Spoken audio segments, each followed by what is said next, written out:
नमस्कार। परख के आज के इस अंक में हम स्टालिन और स्टालिनवाद के बारे में बातचीत करेंगे। अगर मैं आपसे राजनीति विज्ञान के सिलेबस की बात करूं, जो कि दिल्ली यूनिवर्सिटी में है, उसमें मार्क्सवाद एक टॉपिक के रूप में है। कई बार हम मार्क्सिस्ट अप्रोच के बारे में पढ़ते हैं, बाद में बहुत सारे विषयों पर मार्क्सवादी दृष्टि की बात होती है, लेकिन आमतौर पर स्टालिन के बारे में बातचीत नहीं होती है। चर्चा होती है तो वो लेनिन तक जाकर रुक जाती है और उसके बाद ग्रामसी और दूसरे विद्वानों का जिक्र होता है। और कई बार अगर हम रोजमर्रा की राजनीति की बात करें, जो वामपंथी दलों की राजनीति है, उसमें स्टालिन की चर्चा होती है। और अभी हाल फिलहाल में कविता कृष्णन ने स्टालिन का जिक्र किया और वो कहा कि ज़्यादा जरूरत है इस बात की कि स्टालिन और चीन की जो नीतियां हैं उनकी तीखी आलोचना की जाए या उन पर और ज़्यादा गहराई से विचार किया जाए। यानी कि जो CPI-ML के भीतर स्टालिन को लेकर जो समझ है वो पर्याप्त नहीं है। वह समझ क्या है उसके बारे में हम आखिर में कुछ बात करेंगे, लेकिन मेरी आज कोशिश यह है कि मैं आपका परिचय स्टालिन से करवा पाऊँ और स्टालिनवाद के रूप में जिस चीज़ को प्रस्तुत किया जाता है कुछ विद्वानों के द्वारा, उसमें कौन से तत्व आते हैं उसकी हम बात कर पाएं। और इसमें मैं आपको स्टालिन के जीवन के बारे में बहुत संक्षेप में बताऊंगा और फिर हम इस बात की चर्चा करेंगे कि अपने कार्यों के माध्यम से यानी कि जो सोवियत यूनियन के जो सबसे प्रमुख नेता बने उस रूप में अपने कार्यों के माध्यम से और अपने लेखन के माध्यम से उन्होंने मार्क्सवाद में अगर कुछ नए तत्व जोड़े तो वो तत्व क्या थे और उनकी पूरे काम को हम कैसे देख सकते हैं और उससे क्या मार्क्सवाद की एक सही तस्वीर सामने आती है या स्टालिनवाद या स्टालिन की जो पूरी राजनीति थी मार्क्सवाद को एक विकृत स्वरूप प्रदान करती है। इसके बारे में भी हम आखिर में चर्चा करेंगे। स्टालिन का वास्तविक नाम लेजुगैशविली लोसिफ विसारियोनोविच था। सोवियत संघ में उन्होंने 1922 से 1953 तक शासन किया। वो कम्युनिस्ट पार्टी और सोवियत यूनियन के महासचिव रहे। 21 दिसंबर 1879 को जॉर्जिया में उनका जन्म हुआ और 5 मार्च 1953 को कुनत्सेवो मॉस्को में उनकी मृत्यु हुई। स्टालिन एक गरीब मोची के बेटे थे। सोवियत पार्टी के सर्वोच्च नेतृत्व में वे एकमात्र ऐसे व्यक्ति थे जो जारवादी समाज की काफी निचले तबके से सामने आए थे। इनकी शिक्षा तबिलिसी की एक धर्मशास्त्रीय शिक्षण संस्था में हुई। यहाँ क्रांतिकारी विचारों में रुचि रखने के कारण इन्हें अक्सर सजा दी जाती थी। मसलन विक्टर ह्यूगो के उपन्यास जैसे वर्जित साहित्य को पढ़ने के लिए सजा मिलती थी। 1899 में या तो उन्हें शिक्षण संस्था से निकाल दिया गया या उन्होंने खुद इसे छोड़ दिया। इसके बाद वे एक पेशेवर क्रांतिकारी बन गए। जल्द ही स्टालिन को सोशल डेमोक्रेटिक मार्क्सवादी समाजवादी आंदोलन में महत्वपूर्ण स्थान मिल गया। 1904 में उन्होंने खुद को बोल्शेविकवादी और लेनिनवादी घोषित किया। 1912 में इन्हें बोल्शेविक सेंट्रल कमेटी में शामिल कर लिया गया। 1902 के बाद से ही इनकी क्रांतिकारी गतिविधियों के कारण इन्हें गिरफ्तारी, कैद, निर्वासन आदि का सामना करना पड़ा। 1913 में इन्हें निर्वासित करके उत्तरी साइबेरिया भेज दिया गया। फरवरी-मार्च 1917 में रूसी क्रांति के बाद ही इन्हें आज़ादी मिली। अक्टूबर-नवंबर 1917 की बोल्शेविक क्रांति के बाद रूस को गृह युद्ध का सामना करना पड़ा। इस दौरान स्टालिन ने कई प्रमुख पद संभाले। पार्टी की पोलित ब्यूरो की स्थापना होने पर वो इसके सदस्य निर्वाचित हुए। अप्रैल 1922 में इन्हें पार्टी का महासचिव नियुक्त किया गया। जनवरी 1924 में लेनिन की मृत्यु के बाद स्टालिन ने ट्रॉट्स्की, जिनोव्यू और बुखारिन द्वारा किए गए विरोधों का सामना किया और सफल तरीके से अपने आप को एक नेता के रूप में स्थापित किया। दिसंबर 1929 में अपने 50वें जन्मदिन के समय ये सोवियत पार्टी और राज्य के सर्वोच्च नेता बन चुके थे। 1930 के दशक में उन्होंने औद्योगिकीकरण की नीति को बढ़ावा दिया तथा अकाल और वैचारिक शुद्धिकरण की समस्याओं का सामना किया। 1941-45 के दौरान नाजी हमले के खिलाफ हुए तीखे संघर्ष में वो कमांडर इन चीफ की भूमिका में रहे। वे एकमात्र ऐसे प्रमुख नेता थे जो युद्ध के बाद भी अपनी मृत्यु तक अबाधित तरीके से शासन करते रहे। स्टालिन एक बेहतरीन रणनीतिकार थे। साथ ही वे एक निर्दयी और अनैतिक राजनीतिज्ञ थे। उन्होंने अपनी शक्ति के प्रयोग द्वारा अपने विरोध में खड़े होने वाले हर व्यक्ति को खत्म किया, लेकिन इसके साथ ही उन्होंने इसी शक्ति का प्रयोग करते हुए खेतिहर रूस को एक औद्योगिक महाशक्ति में बदल दिया। इन्हीं दोहरे गुणों के कारण लोग उनसे डरते थे और उनकी तारीफ भी करते थे। ट्रॉट्स्की ने उन्हें एक अड़ियल अनुभववादी की संज्ञा दी, लेकिन दरअसल इस तरह के विचार स्टालिन के महत्व को कम नहीं करते हैं। स्टालिन द्वारा स्थापित सर्वव्यापी विचारधारा ने सोवियत शासन को मजबूत करने में महत्वपूर्ण भूमिका अदा की। तो एक तरीके से उनका जो पूरा जीवन रहा, इस पूरे जीवन में स्टालिन एक ऐसे शासक के रूप में सामने आए जिन्होंने सोवियत संघ का नक्शा बदल दिया।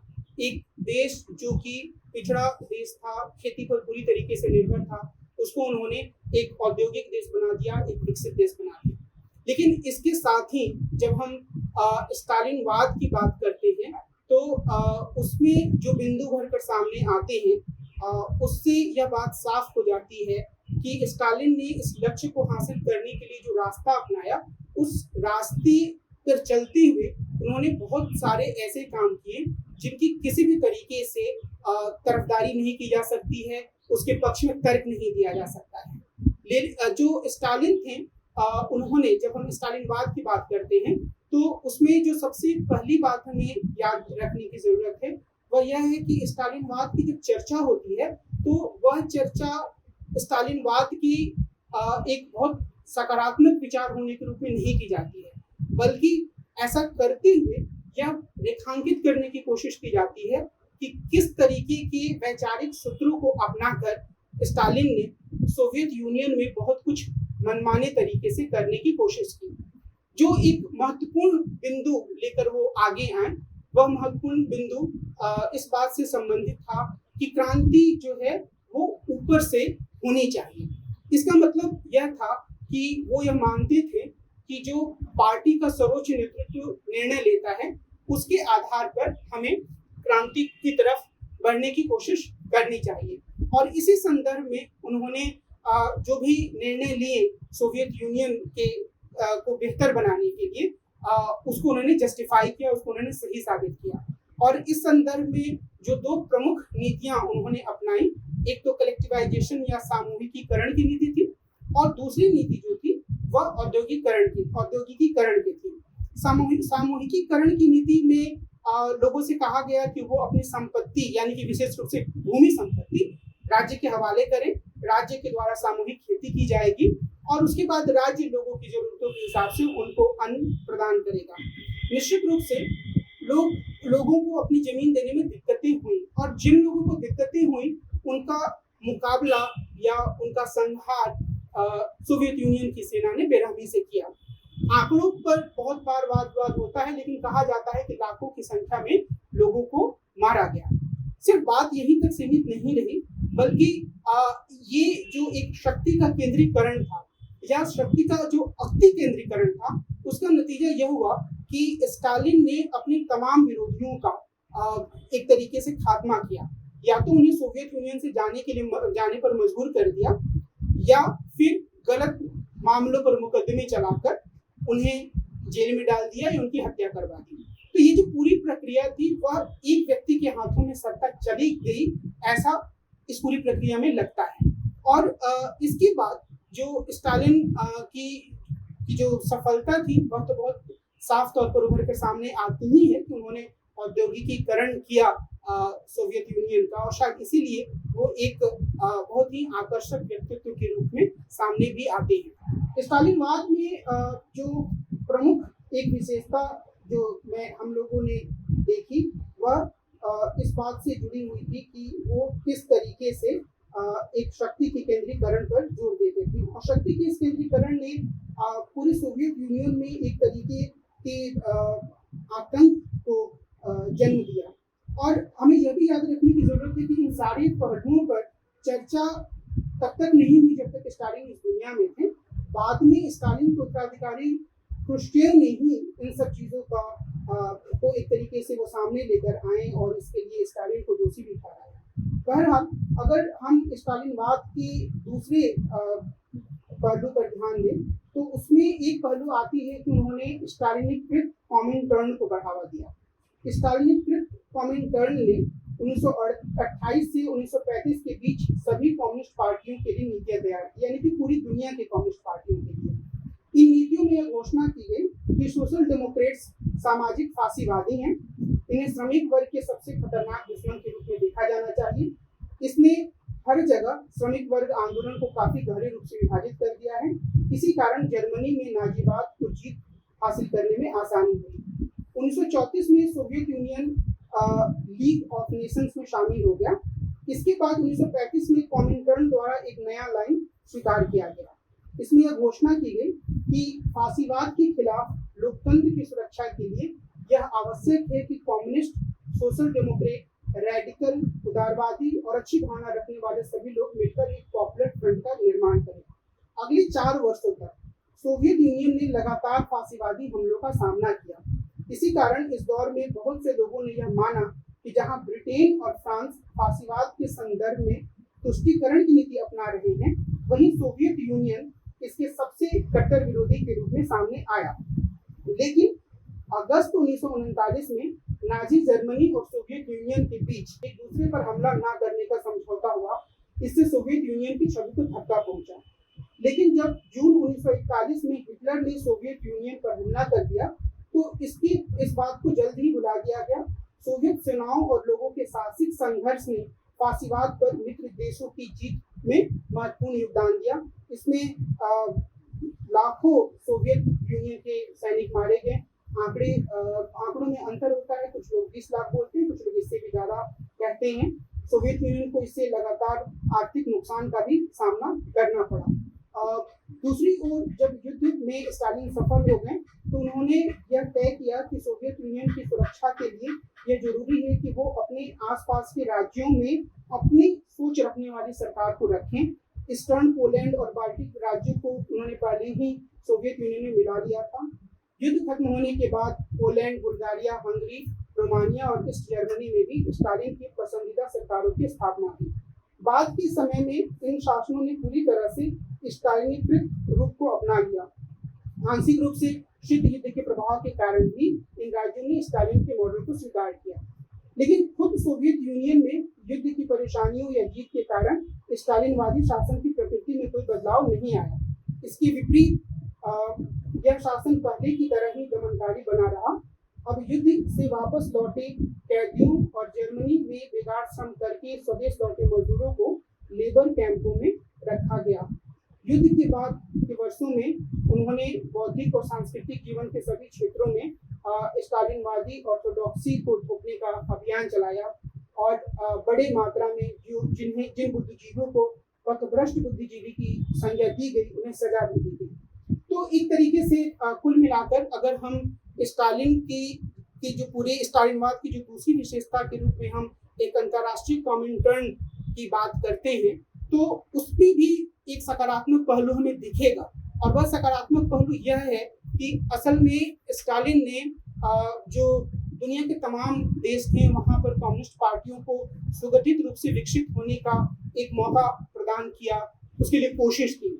लेकिन इससे कई तरह की खामियां उभर कर सामने आई और वो खामी यह थी कि बहुत सारे देशों में जहाँ पर सोवियत यूनियन की कम्युनिस्ट पार्टी की प्रेरणा से कम्युनिस्ट आंदोलन को बढ़ावा मिल रहा था, वहाँ पर कम्युनिस्ट जो हैं वो अपने देश की स्थितियों के अनुसार सोचने के बजाय स्टालिन और उनकी पार्टी की नीतियों के हिसाब से सोचने के लिए मजबूर हुए और कई बार उसको सैद्धांतिक जामा भी पहनाने की उन्होंने कोशिश की। हिंदुस्तान यानी कि हमारा अपना देश इसका सबसे अच्छा उदाहरण है। जब नाजी जर्मनी और सोवियत यूनियन के बीच में समझौता था, तब तक हिंदुस्तान में कम्युनिस्ट जो हैं वो अंग्रेजों की निंदा करते रहे। लेकिन जब एक ऐसा समय आया कि सोवियत यूनियन और ब्रिटेन एक साथ मिलकर नाजी जर्मनी का सामना करने लगे, तो भारत की जो कम्युनिस्ट पार्टी थी उसने भारत छोड़ो आंदोलन का भी विरोध किया। तर्क यह दिया गया कि ऐसा करने पर जो देश नाजीवाद के खिलाफ और फासीवाद के खिलाफ लड़ रहे हैं उनकी लड़ाई को कमजोर किया जाएगा। और ये आलोचना बार बार हिंदुस्तान की कम्युनिस्ट पार्टियों पर लगती रही है कि असल में एक लंबे समय तक वो जो बाहर की जो प्रेरणा थी, जो सोवियत यूनियन की कम्युनिस्ट पार्टी की प्रेरणा थी, उसी से प्रेरित होते रहे। तो कॉमिंटर्न के द्वारा अपने देश के हित को बढ़ाने में तो उन्होंने बड़ी महत्वपूर्ण भूमिका निभाई, लेकिन मूल रूप से मार्क्सवाद अपने अलग अलग देशों की स्थितियों के अनुसार अपने आप को विकसित कर पाया या नहीं, यह एक बहुत ही गहरा प्रश्न है। और मुझे लगता है कि इसका बड़ा जवाब नकारात्मक रूप से ही सामने आएगा, क्योंकि सोवियत यूनियन की कम्युनिस्ट पार्टी ने सभी देशों के राजनीतिक कम्युनिस्ट दलों पर अपना नियंत्रण कायम रखा। अगर हम सैद्धांतिक स्तर पर स्टालिनवाद की कुछ और पहलुओं की बात करें तो उसमें कई तरह के बिंदु हमारे सामने आते हैं। स्टालिन ने कई चीज़ों को लिखा। 1906 में उन्होंने एनार्किज्म और सोशलिज्म नाम की कृति की रचना की, जो कि क्रोपोटकिन के खिलाफ एक पोलेमिक शैली में लिखी गई किताब थी। और बाद में history of the communist party of Soviet union और शॉर्ट कोर्स में इसे शामिल भी किया गया। लेकिन एक महत्वपूर्ण बात जो कि स्टालिन ने अपने लेखन के माध्यम से करने की कोशिश की, वह यह थी कि उन्होंने लेनिनवाद में स्पष्टता लाने की कोशिश की। और अप्रैल 1924 में स्टालिन की व्याख्यान द फाउंडेशंस ऑफ लेनिनिज्म ने दृढ़ता से यह घोषणा की कि लेनिनवाद किसान देश पर लागू होने वाला मार्क्सवाद का एक संस्करण मात्र नहीं है, इसके बजाय यह साम्राज्यवाद और सर्वहारा तानाशाही के युग का मार्क्सवाद है। उनके अनुसार इस विचार को विश्व स्तर पर वैधता प्राप्त है। स्टालिन ने पार्टी की भूमिका पर बल देते हुए कहा कि यह श्रमिक वर्ग का नेतृत्व करती है और उसकी तटस्थता को गोलबंदी में बदलती है। यह एकता और इच्छा को मूर्त रूप देती है, साथ ही अवसरवादी तत्वों को साफ करते हुए यह और ज्यादा मजबूत बनाती जाती है जो पार्टी है उसे, यानी कि अवसरवादी तत्वों की सफाई का काम भी यह करती है। और लेनिनवादी शैली का काम रूसी क्रांतिकारी मेहनत और अमेरिकी कार्य कुशलता से जोड़ना है। और यहाँ पर जो स्टालिन का जो विचार था वह असल में मार्क्सवाद के भीतर चलने वाले एक वाद विवाद से भी जुड़ा हुआ है, जिसके बारे में मार्क्स ने काफी ज्यादा स्पष्टता से लेखन नहीं किया है कि अगर जो डिक्टेटरशिप ऑफ प्रोलेटेरिएट यानी कि सर्वहारा की तानाशाही की जो स्थिति आती है क्रांति के बाद, उसका स्वरूप क्या होगा, उसमें शासन का स्वरूप क्या होगा। तो एक तरीके से स्टालिन ने जिनके ऊपर एक यह जिम्मेदारी थी लेनिन के बाद कि वो क्रांति के बाद के सोवियत यूनियन को संभाले संवारे, तो उन्होंने इसे ज्यादा साफ तरीके से प्रस्तुत करने की कोशिश की। स्टालिनवाद में दो अन्य पहलू सामने आते हैं। एक तो ये कि उन्होंने कहा कि एक ही देश में समाजवाद मुमकिन है, तो कोई जरूरी नहीं है कि दुनिया के तमाम देशों में क्रांति हो और पूरी दुनिया के मजदूर एक हों, फिर उस क्रांति के बाद पूरी दुनिया में समाजवाद और फिर साम्यवाद की दिशा में बढ़ाया जाए। बल्कि उन्होंने कहा कि एक देश के भीतर भी क्रांति के बाद समाजवाद की स्थापना की जा सकती है, उसके लिए कोशिश की जा सकती है। और दूसरी जो बात है, उन्होंने राज्य की मजबूती पर जोर दिया। सीधे तौर पर उन्होंने राज्य की धीरे धीरे खत्म होने के मार्क्सवादी थीसिस को नकारा नहीं, लेकिन उन्होंने कहा कि जब तक हम उस स्थिति में नहीं पहुंच जाते हैं तब तक हमें राज्य को ज्यादा से ज्यादा मजबूत करना होगा। तर्क यह था कि जो क्रांति विरोधी शक्तियां हैं या जो वैश्विक स्तर पर साम्राज्यवादी शक्तियां हैं, वह राज्य को कमजोर करके पूरी क्रांति को निष्फल करने की कोशिश कर सकती हैं। इसलिए जब तक साम्यवादी अवस्था में हम नहीं पहुंचते हैं तब तक हम राज्य को ज्यादा से ज्यादा मजबूत करें। बाद में माओ त्से-तुंग का जो लेखन है उसमें तो बाकायदे यह कह दिया गया कि जो एक डायलेक्टिक्स है वो कभी खत्म नहीं होगा और सागर की लहरों की तरह बार बार नए तरह के डायलेक्टिक्स आएंगे तो राज्य हमेशा बना रहेगा। तो मार्क्सवाद के भीतर की जो ये थीसिस है वो धीरे धीरे करके पहले स्टालिन ने एक रूप में उसको रखा और फिर माओ त्से-तुंग ने तकरीबन उसको निरर्थक बना दिया। लेकिन ये जो दो प्रमुख बिंदु हैं वो भी स्टालिनवाद की प्रमुख तत्व के रूप में इंगित किए जा सकते हैं। अब एक और जो महत्वपूर्ण बात है वह यह कि मार्क्सवाद के भीतर स्टालिनवाद को कैसे देखा जाता है। निश्चित रूप से जो मार्क्सवाद की जो एक सबसे मजबूत धारा है, यानी कि अलग अलग कम्युनिस्ट पार्टियों के रूप में अभिव्यक्त होने वाली धारा, वह जो स्टालिनवाद है उसको पूरी तरीके से नकारती नहीं है। अगर एक लोकतंत्र के भीतर काम करने वाली कम्युनिस्ट पार्टी है तो वो इस बात को कहेगी कि हाँ जो हिंसक घटनाएं हुई, जो लोगों को मारा गया, वो गलत था, लेकिन उसके कार्यकर्ताओं के भीतर भी एक आकर्षण होता है कि किस तरीके से स्टालिन ने कुछ वर्षों के भीतर ही एक पिछड़े समाज को एक औद्योगिक देश में बदल दिया। किस तरह से स्टालिन ने अपनी पार्टी को संगठित रखने की कोशिश की, और यह आकर्षण उस समय और बढ़ जाता है जबकि 90 के आखिर के दशक में सोवियत यूनियन के विघटन का उदाहरण सामने आता है, जहां पर गोर्बाचोव ने ग्लासनोस्ट और पेरेस्ट्रोइका की नीतियों के माध्यम से खुलेपन की नीति अपनाई थी और पार्टी और सोवियत यूनियन दोनों बिखर गए थे। तो ये एक आकर्षण स्टालिन का दिखता है। एक बड़ी मजेदार बात यह है कि जो दक्षिणपंथी चिंतक होते हैं, जो कि मार्क्सवाद को सिरे से खारिज करते हैं या दक्षिणपंथी कार्यकर्ता होते हैं, वो कहते हैं कि मार्क्सवाद की मुख्य परिणति तो स्टालिनवाद में ही होनी है, जहां पर लोगों को कोई स्वतंत्रता नहीं होगी, लोगों को थोड़े से विरोध करने पे भी मारा जा सकता है।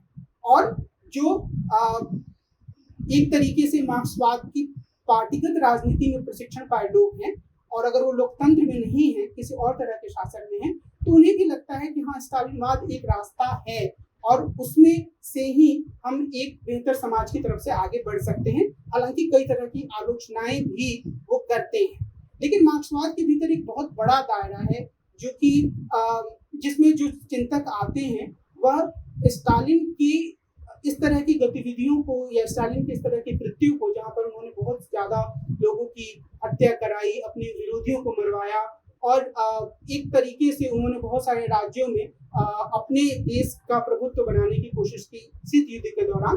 हालांकि वो कोशिश यह थी कि वो एक तरीके से कम्युनिस्ट विचारों का प्रसार कर रहे हैं, ऐसा कहें, लेकिन एक तरीके से वह उन देशों पर अपना कब्जा करने जैसा ही था।